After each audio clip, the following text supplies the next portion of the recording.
dispone de otra manera, volver a retomar este tipo de actividades, de la vuelta a una muestra con presencialidad, manteniendo la combinación de actividades que se pueden seguir a distancia, pero poder mantener un recorrido, una visita, que la gente pueda estar volviendo a distintos tipos de espectáculos, sin duda que cambia el ánimo, dispone de otra manera, ese deseo de encontrarse con otros, de volver a hablar de cosas diferentes, distintas, acercarnos a las cosas que venimos añorando desde que comenzó esta pandemia, en el que estamos transcurriendo un buen momento en la disminución de casos, en las personas internadas, que nos permiten esas extensiones.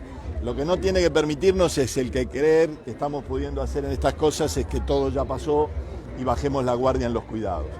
Mañana seguramente llegaremos a los 2 millones de santafesinos y santafesinas vacunadas con 2 dosis.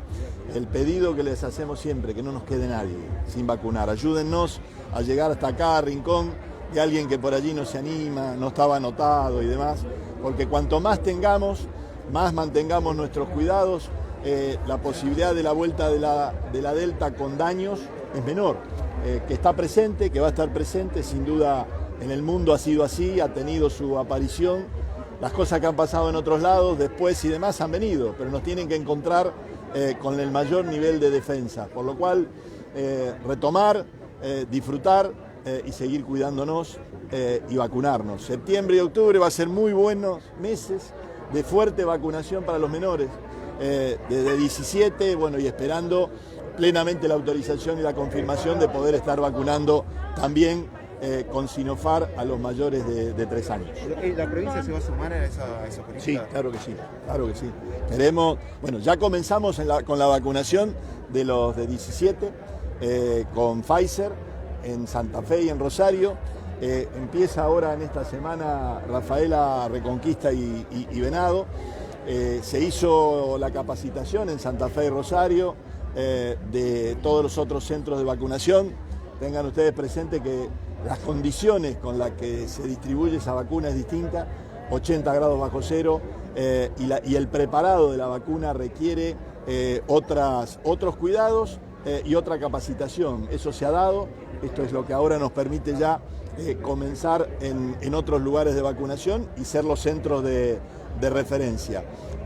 Septiembre y octubre son los meses con los que tenemos que cubrir un número importantísimo de jóvenes menores de 17, de niños mayores a 3 años. Gobernador, ¿qué análisis hace del discurso de la presidenta de la Sociedad Rural hablando de la necesidad del diálogo y de trazar políticas a largo plazo? Yo creo que es imprescindible. Si algo nos ha quedado de esta pandemia es que sin colaboración, sin trabajar codo a codo, sin estar mirando de qué partido era cada intendente y demás, no hubiésemos podido sobrellevar la atención a cada uno de los santafesinos y santafesinas que lo requirió, con lo cual si algo nos tiene que quedar de aprendizaje es que si colaboramos y estrechamos fuerzas, aún con los que piensan distinto, y ese es el desafío, hay que construir con el que piensa distinto, la salida y la recuperación de la situación económica previa a la pandemia y de la pandemia va a tener mayores perspectivas. Y ese diálogo uno desea que también se exprese en lo institucional, no solamente en las opiniones, en los mensajes, sino que ahora tenemos una oportunidad enorme todos los argentinos. Hay un proyecto de ley para el sector agrobioindustrial, agrobioalimentario, que se ha enviado a las cámaras para darle a todo este sector, a toda esta cadena, el acompañamiento de políticas de mediano y largo plazo, para sentar las bases de lo que sostenemos tiene que ser una fijación de reglas de juego que permita la expansión plena de ese sector al máximo de su potencial y la posibilidad de generar 700.000 puestos de trabajo de aquí al 2030. Todas las fuerzas políticas están expresadas allí en el Congreso. Allí tienen todos la posibilidad de opinar y ojalá de acompañar y de darle fuerza lo más rápidamente posible a un proyecto de ley que si lo votaron todos, si lo discutieron todos, será el que nos acompañe por los próximos años a la Argentina y a este sector. Y eso la provincia lo acompaña plenamente. Creemos profundamente en que este sector es el que tiene la Argentina y en particular Santa Fe todas las condiciones para estar siendo líder en el mundo. Ese sector trae divisas, valor agregado a la cadena agrícola, conforman todo un desafío en la transformación industrial, en la incorporación de tecnología, en el cuidado del ambiente, y esas divisas que necesitamos tanto y particularmente en este momento son las que necesita cada una de las otras industrias para seguir generando empleo, por lo cual tenemos allí los argentinos una posibilidad enorme de mostrar que tenemos la capacidad de ponernos de acuerdo sobre los sectores estratégicos. Gobernador, se habló del Consejo Federal Agropecuario, donde usted tuvo un rol muy protagónico esta semana. ¿Puede haber novedades respecto de esto de las próximas semanas, en nuevas definiciones? Yo creo que es el camino de plena participación de cada una de las provincias representadas en el Consejo Federal. El ministro Domínguez lo ha priorizado en el inicio de la gestión, junto al rigor técnico de los organismos del Estado, desde el INTA y de cada uno de los otros, para tener sobre la mesa la posibilidad de hablar con rigurosidad técnica. Si no nos apartamos, cada uno dice lo suyo, cada uno entiende algo y tenemos que tener esas coincidencias para poder fijar políticas. Desde allí ha habido dos conclusiones importantes. Primero, se cierre de la posibilidad se abre la posibilidad de la exportación de lo que llamamos o conocemos la vaca de conserva o la vaca vieja. Esa es una buena noticia, porque eso nos permite que el productor pueda recuperar ese precio que tenía y que tuvo que vender más barato y que los frigoríficos compraron más baratos. También permite recuperar a los trabajadores horas de trabajo, porque va a haber faena con ese destino y eso nos genera la posibilidad de su recomposición salarial. Pero también dentro de esas decisiones ha habido una disposición del Banco Central que autoriza a productores que tienen actividad lechera o actividades de transformación productiva utilizar los granos que podían tener en almacenaje. Ese es otro elemento importante que surge del diálogo y del funcionamiento del Consejo Federal Agropecuario y de las últimas reuniones con las entidades del sector agropecuario. ¿Cómo se viene aplicando caminos de la ruralidad, sobre todo en el departamento de Concepción? Bueno, a muy buen ritmo. Mañana vamos a tener otras localidades sumándose.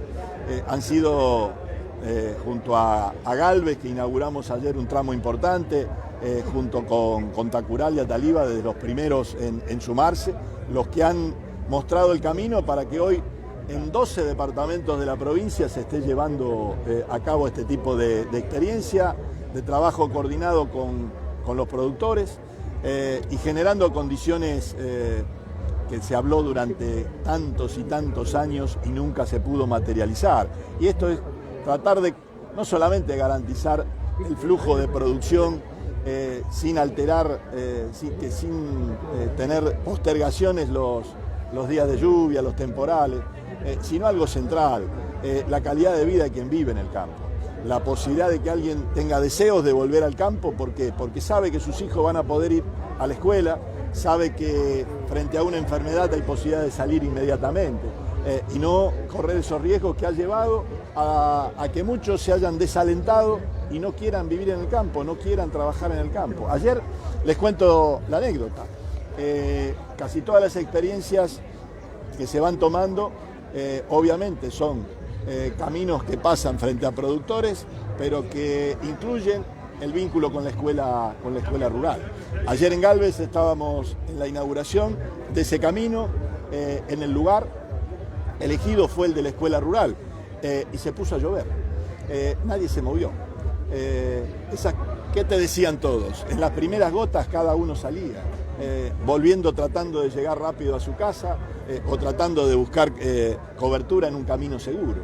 Estas son las cosas simples que nos permiten mejorar las condiciones en el arraigo, pero fundamentalmente nos permiten darle a ese productor lácteo, particularmente con lo perecedero de su producto, a los criadores porcinos, a los criadores avícolas, una previsibilidad que no se tiene.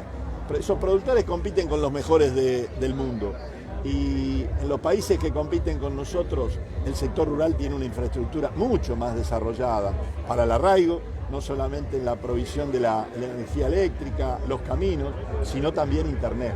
Y este es un pedido que nos traemos de todos los lugares donde vamos con alguna de esta experiencia. ¿Cuándo vamos a tener una ley que estamos esperando hace un año, octubre del año pasado? El Senado le dio media sanción y duerme todavía en la Cámara de Diputados. Ayer uno de los chicos con la docente nos decía, le tendría que pasar lo mismo que a nosotros, que no tenemos internet, los diputados, así se dan cuenta. Bueno, esto es lo que vive alguien que no la tiene y que quiere tenerla, porque si no estamos generando una brecha enorme, y no solamente en las zonas rurales o en las zonas más alejadas, sino en las zonas más humildes de las grandes ciudades, donde habiendo internet nadie invierte ni llega a esos lugares para dar provisión a un sector que lo necesita.